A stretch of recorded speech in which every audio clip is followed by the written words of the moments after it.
الحمدللہ رب العالمین والصلاة والسلام علی رسولہ النبی الکریم، اما بعد۔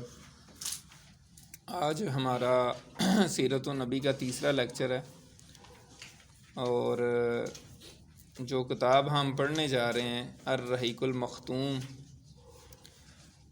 اس کو آج ہم پہلے ہی دفعہ شروع کر رہے ہیں۔ پہلے 2 لیکچر زبانی تھے، اور الرحیق المختوم کا مطلب ہوتا ہے مہر لگی ہوئی شراب۔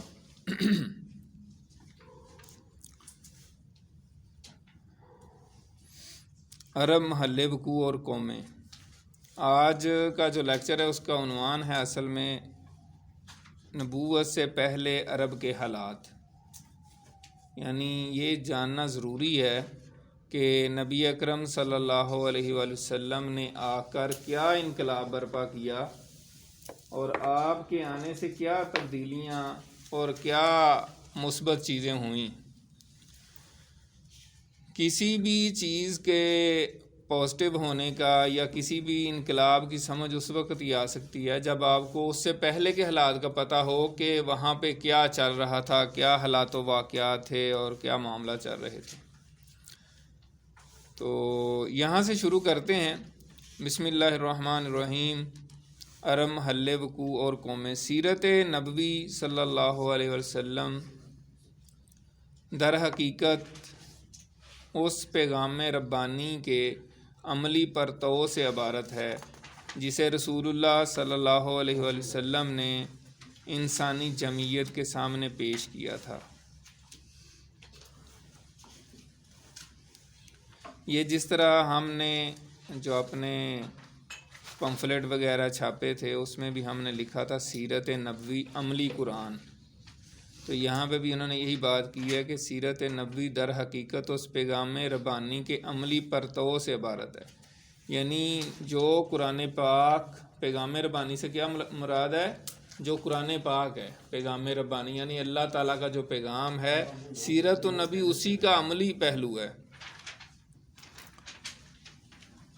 اور جس کے ذریعے انسان کو تاریکیوں سے نکال کر روشنی میں اور بندوں کی بندگی سے نکال کر خدا کی بندگی میں داخل کر دیا تھا۔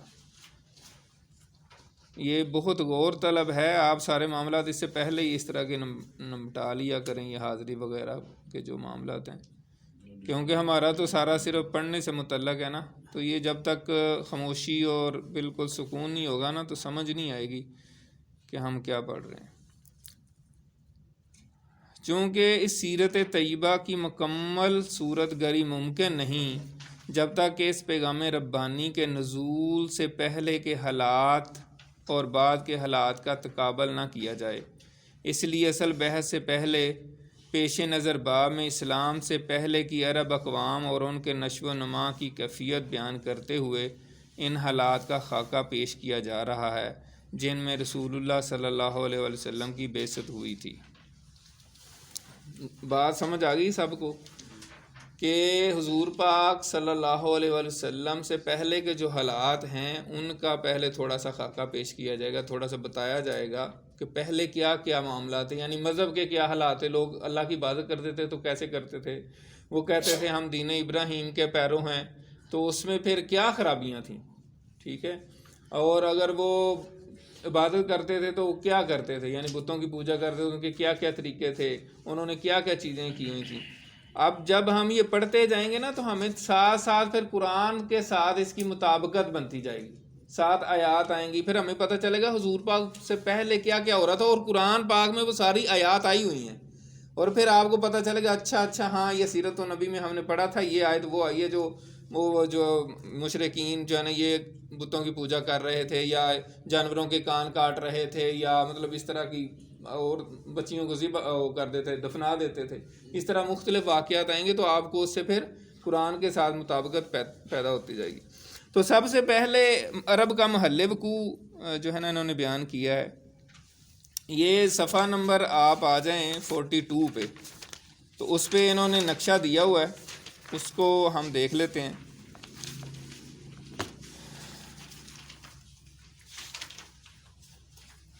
ہاں جی مل گیا، ہاں۔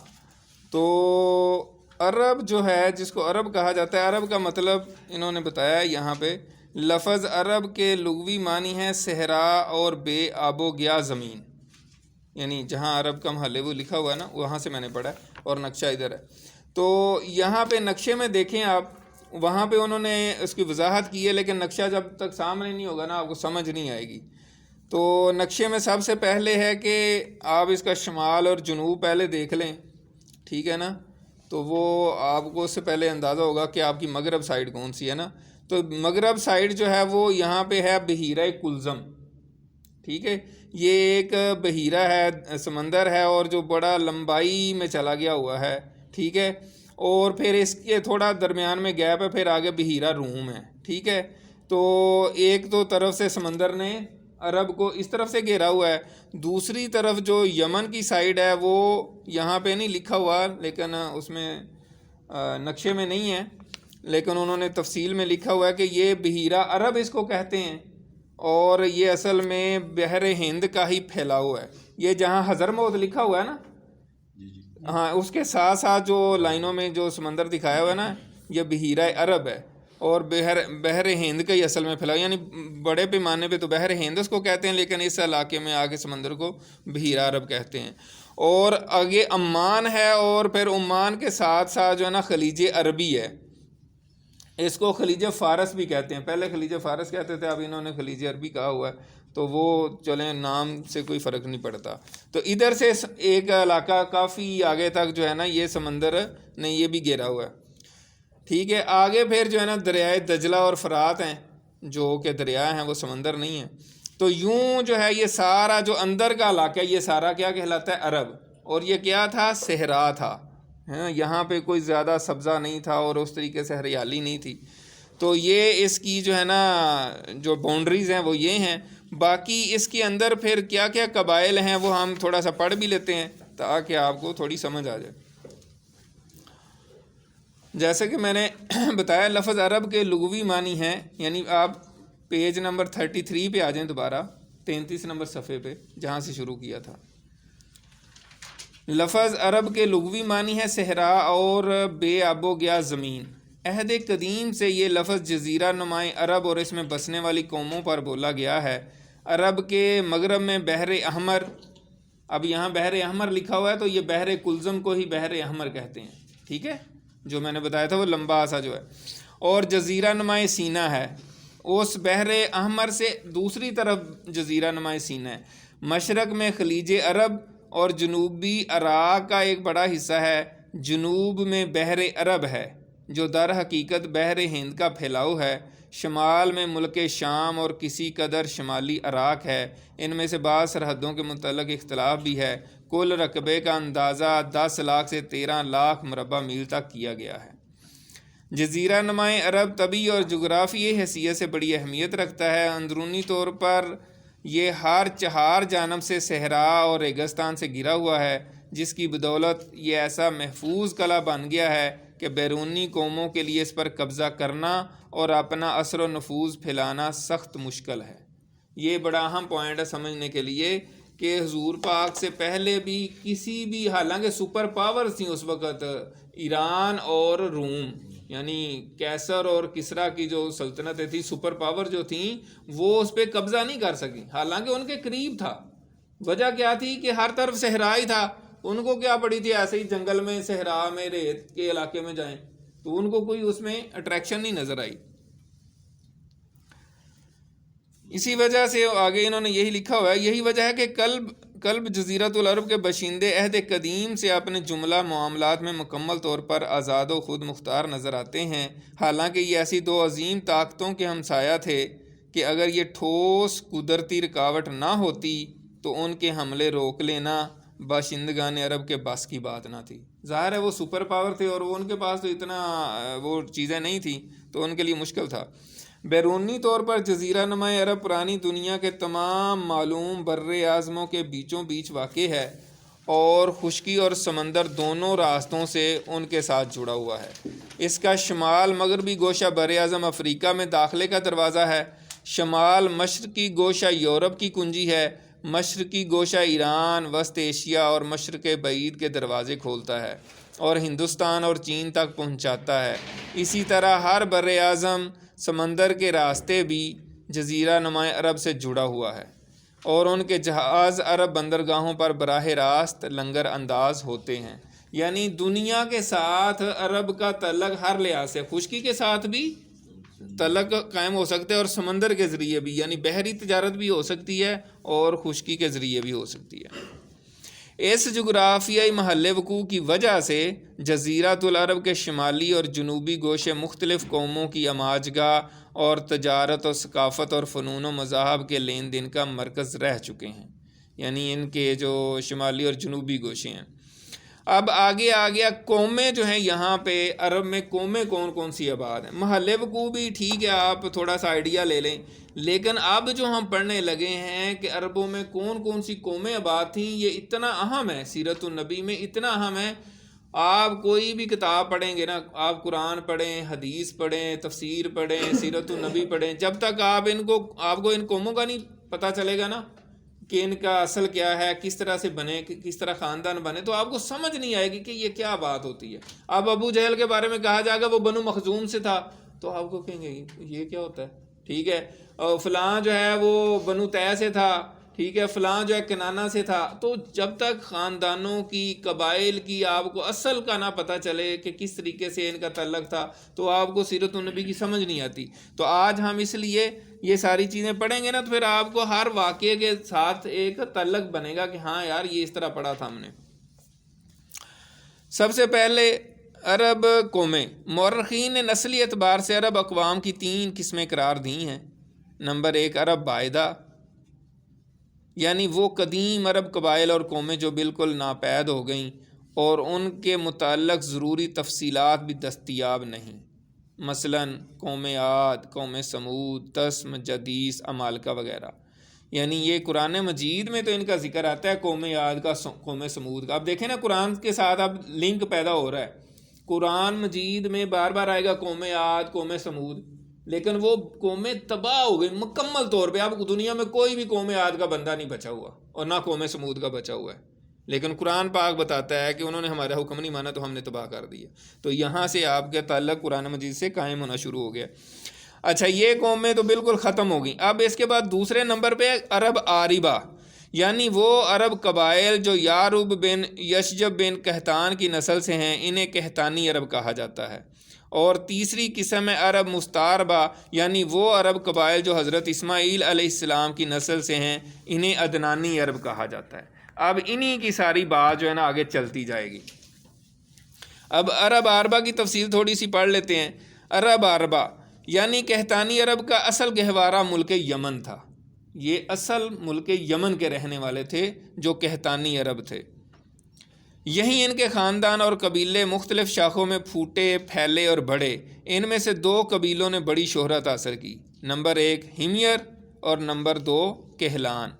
ہمیر جس کی مشہور شاخیں زید الجمہور، قزاع اور سکاسک ہیں، اور کہلان جس کی مشہور شاخیں ہمدان، انمار، تے، مزہج، کندہ، لخم، جزام، ازد، اوس، خزرج اور علاد جفنہ ہیں، جنہوں نے آگے چل کر ملک شام کے اطراف میں بادشاہت قائم کی اور آل غسان کے نام سے مشہور ہوئے۔ اب آگے بھی تفصیل ہے، لیکن میں یہاں آپ کو تھوڑا سا سمجھا دیتا ہوں تفصیل میں، پھر ہم ظاہر نہیں زیادہ پڑھ سکتے چیزیں۔ یہاں جو یہ قبائل کا ذکر ہوا ہے، یہ بعد میں پھر حضور پاک صلی اللہ علیہ وسلم جیسے ہجرت کر کے گئے ہیں تو وہاں پہ کون سے قبائل تھے؟ اوس اور خزرج، ٹھیک ہے نا۔ تو اب یہ کون سے قبائل ہیں؟ اصل میں یمن کے رہنے والے تھے اصل میں یہ لوگ، ٹھیک ہے نا۔ اور یہاں پہ آگے اس کی تفصیل بھی ہے کہ ان کے باپ کا کیا نام تھا، ٹھیک ہے نا۔ آگے یہ سالبہ بن عمر کے اس میں تفصیل میں آتا ہے۔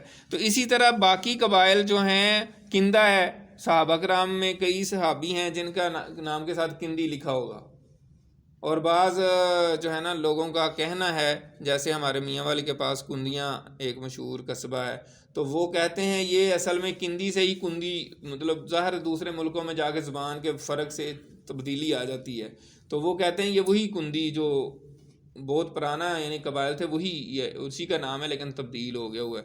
تو اس طریقے سے نا آپ کو تھوڑا تھوڑا آہستہ آہستہ چیزوں کی سمجھ آنی شروع ہو جاتی ہے, ریلیٹ کرنا بندہ شروع کر دیتا ہے. تو اس میں تھوڑا سا جو میں ان کے حوالے سے بات کرنا چاہ رہا تھا اوس و خزرج کے حوالے سے, تو اس میں ثعلبہ بن عمر جو ہیں, آگے اگر آپ پڑھیں تو ہیڈنگ آئی ہے ثعلبہ بن عمر. اس نے اولاً حجاز کا رخ کیا اور سالبیہ اور زیوکار کے درمیان اقامت اختیار کی. جب اس کی اولاد بڑی ہو گئی اور خاندان مضبوط ہو گیا تو مدینے کی طرف کوچ کیا اور اسی کو اپنا وطن بنا لیا. اسی ثعلبہ کی نسل سے اوس اور خزرج ہیں جو ثعلبہ کے صاحبزادے حارثہ کے بیٹے ہیں. ٹھیک ہے نا, یہ جو ہے نا یمن کے لوگ تھے, اور ثعلبہ بن عمر جو ہے اس کے پھر آگے جو ہے نا صاحبزادہ تھا حارثہ کے 2 بیٹے تھے اوس اور خزرج, اور یہ مدینہ میں آ کے آباد ہو گئے. اور انہوں نے پھر حضور پاک صلی اللہ علیہ وسلم کو خوش آمدید کہا کہ آپ ہمارے پاس آ جائیں ہجرت کر کے, اور یہی انصار مدینہ بنے. ٹھیک ہے. اسی طرح حارثہ بن عمر جو ہے یہ اس کی نسل سے یعنی خزاع اور اس کی اولاد, یہ لوگ پہلے سرزمین حجاز میں گردش کرتے ہوئے مرزہران میں خیمہ زن ہوئے, پھر حرم پر دھاوا بول دیا اور بنو جرہم کو نکال کر خود مکہ میں بود و باشت اختیار کر لی. یہ آگے ان کی سٹوری آئے گی, تھوڑا آگے پڑھیں گے تو. اچھا, اس کے علاوہ جو ہے جفنہ بن عمر جو اہم ہے, اس نے ملک شام کا رخ کیا اور اپنی اولاد سمیت وہیں متوطن ہو گیا. یہی شخص غسانی بادشاہوں کا جد اعلیٰ ہے. انہیں آل غسان اس لیے کہا جاتا ہے کہ ان لوگوں نے شام منتقل ہونے سے پہلے حجاز میں غسان نامی ایک چشمے پر کچھ عرصہ قیام کیا تھا. اب دیکھیں ایک چشمے پہ انہوں نے قیام کیا ہے, اس کا نام غسان تھا, تو وہ اسی وجہ سے مشہور ہو گئے. اور یہ بادشاہوں کا ایک سلسلہ, یعنی ان کے خاندان پوری انہوں نے شام کے ایک علاقے میں بہت عرصہ حکمرانی کی ہے, شام کے جو 7 عرب لگتا تھا, اور یہ عیسائیوں کے زیر سایہ تھے عرب, لیکن رومی سلطنت جو رومی سپر پاور تھے, جیسے آج کل امریکہ سپر پاور ہے, تو اس کے زیر کنٹرول یعنی عرب تھے لیکن ان کے زیر کنٹرول یعنی ان کی حکومت کرتے تھے, یعنی انہوں نے ان کو حکمران بنایا ہوتا ہے. جیسے آج کل امریکہ کے آگے جو ریاستیں ہیں جو امریکہ کے پٹھو ہیں یا امریکہ کے زیر کنٹرول ملک چل رہے ہوتے ہیں, تو اس طریقے سے اس کی مثال بنتی ہے. اسی طرح بنو تی کندہ جن کا ذکر کیا ہے یہ لوگ تھے. اب آ گیا عرب مستعربہ, اگلی ہیڈنگ جو ہے.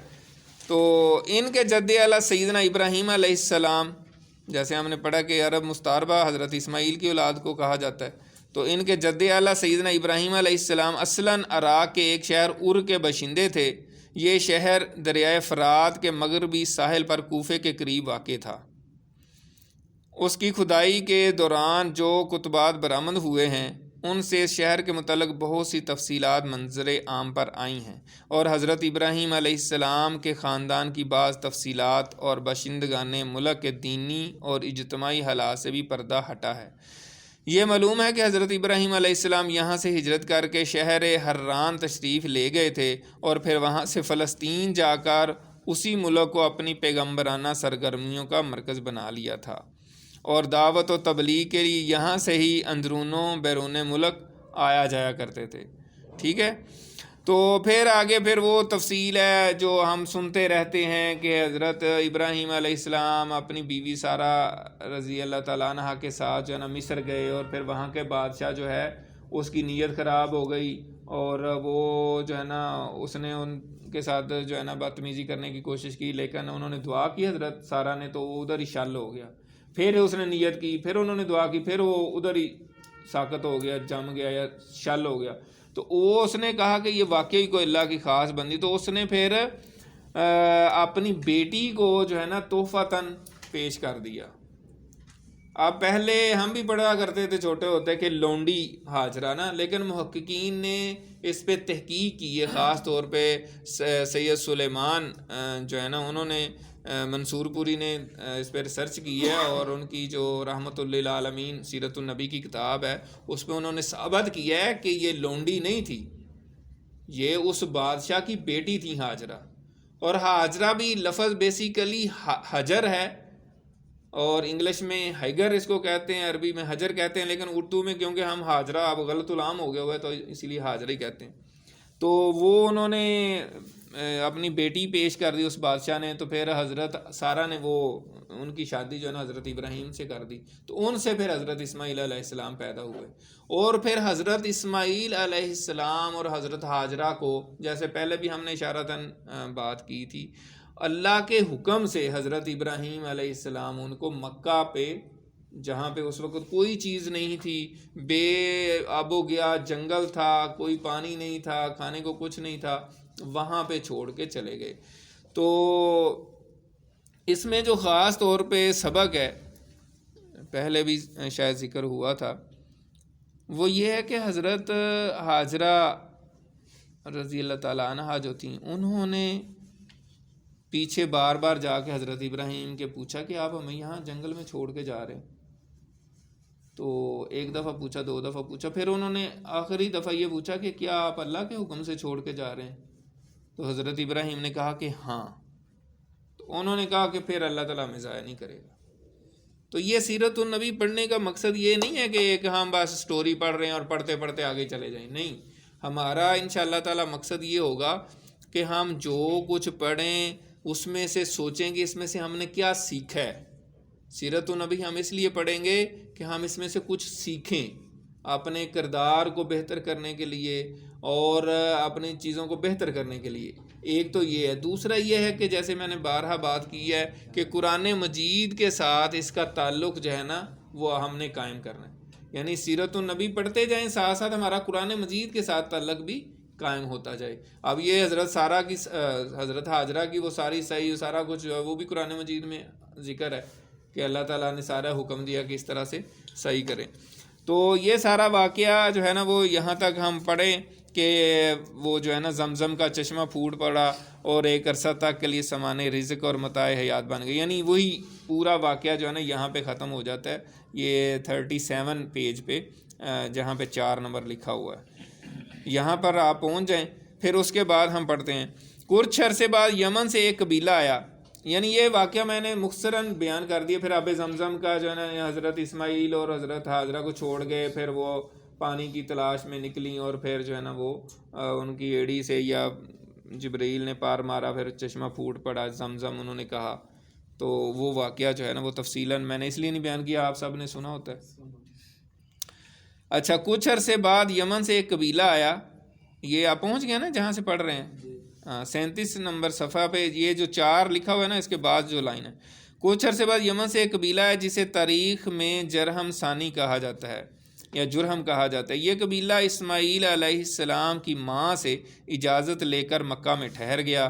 کہا جاتا ہے کہ یہ قبیلہ پہلے مکہ کے گرد و پیش کی وادیوں میں سکونت پذیر تھا، یعنی ارد گرد کہیں رہتا تھا پہلے بھی۔